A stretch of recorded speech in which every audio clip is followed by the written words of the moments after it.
अगर आप लोगों को याद हो तो मैं एक कंट्री घूमने गया था और आप लोगों से वादा किया था कि मैं उसका ब्लॉग बनाने वाला हूँ। मैंने ब्लॉग बनाया, लेकिन उस कंट्री का नाम नहीं बताऊंगा। बस इतना बताऊंगा कि जब हम इंडियन रेस्टोरेंट पे वहाँ खाना खाने गए तो हम 3 लोगों का बिल वहाँ 70,000 था। बाकी अगर आप ब्लॉग पूरा देखेंगे तो मैं 100% श्योर हूँ कि आप समझ जाएंगे कि वो कौन सा कंट्री है। तो इसलिए ब्लॉग पूरा देखना और लास्ट में प्लीज़ मुझे बताना ज़रूर कि वो कौन सा कंट्री है। अब बाहर जाना है तो फिर आउटफिट चूज़ करना पड़ता है, क्योंकि नॉर्मली तो हम वर्किंग यूनिफॉर्म में रहते हैं। बताइएगा ज़रूर कि कैसा लग रहा था आउटफिट। आप बहुत सारे लोगों के डाउट्स रहते हैं कि आपको बाहर घूमने के लिए वीज़ा चाहिए होता है। नहीं, हमें सिर्फ शोर पास चाहिए होता है। तो हमने अपने शोर पास लिए और शिप की लॉग बुक में एंट्री करवा कर नीचे उतर गए। ये हमारा शिप है। इस शिप की लेंथ 333 मीटर्स है। उसके बाद हम शटल बस यूज़ करके पोर्ट लिमिट्स के बाहर निकल गए, जहाँ पर इमिग्रेशन होना था। शोर पास को यूज़ करके वहाँ पर हमारा इमिग्रेशन हुआ और फिर हम बाहर जैसे ही गए तो बहुत शानदार सा मौसम था। आप भी देख सकते हो, उसे बहुत अच्छा मौसम हो रहा था। इस कंट्री की एक बड़ी प्रॉब्लम ये थी कि इंग्लिश ज़्यादा लोगों को नहीं आती थी, तो हमें टैक्सी ढूंढने में बहुत ज़्यादा प्रॉब्लम हो रही थी। तो फिर हम धीरे धीरे वॉक करते हुए यहाँ की गलियों में निकले। बहुत खूबसूरत यहाँ का नज़ारा था। और फिर हमने देखा ना, ये भाई साहब अपना टैलेंट यहाँ दिखा रहे थे। इसको हम लास्ट में देखेंगे जब ये कंप्लीट कर देंगे। हम इस देश के जिस शहर में थे वहाँ का ये फेमस मॉल है ग्लेरियस पैसिफिको। हम इस मॉल के अंदर गए। बहुत खूबसूरत मॉल है, अंदर से भी हमने पूरा घूमा। हमसे पहले लोग यहाँ घूमने आ चुके थे, उन्होंने बताया था इसके नीचे चॉकलेट्स बहुत अच्छे मिलते हैं। हम वहाँ पर गए, हैंडमेड चॉकलेट्स हमने खरीदे, बहुत अच्छे थे।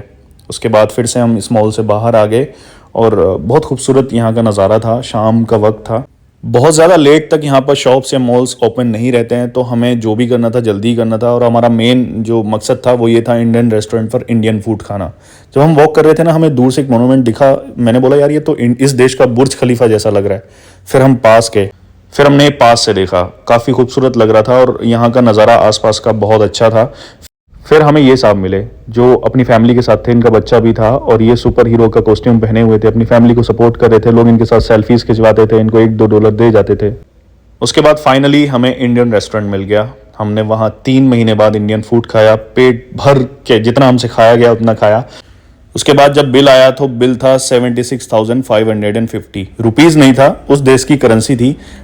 एट लास्ट इसे देखकर तो आप पक्का समझ जाओगे कि मैं कौन से देश में हूँ, क्योंकि मुझे बच्चों के लिए कुछ लेना था और this is the best thing जो मैं उनको दे सकता था। मेरी फैमिली में 2 साल से लेकर 7-8 साल तक के बच्चे हैं, तो मैंने वहाँ गया और उनको बोला आपके पास जितने भी 2 साल से 7-8 साल की टी शर्ट्स हैं। बहुत देर तक उनसे ये डिस्कशन चलता रहा क्या साइज़ है और क्या वहाँ पर आना है। ये सारी टी शर्ट्स आप मुझे को दे दीजिए। उनके पास नहीं भी थी, उन्होंने अपने आसपास के जो उनके स्टोर्स थे वहाँ से उन्होंने कम्युनिकेशन किया और जितने भी अवेलेबल साइज़ थे उन टी शर्ट्स के, वो सारे साइज़ में 8-9 टी शर्ट्स मैंने बच्चों के लिए खरीदी। उनकी टूटी फूटी इंग्लिश से हम मैनेज कर रहे थे। उसके बाद हम वहाँ से निकल गए, लेकिन मुझे वो टैलेंट देखना था जो वो पिक बना रहा था।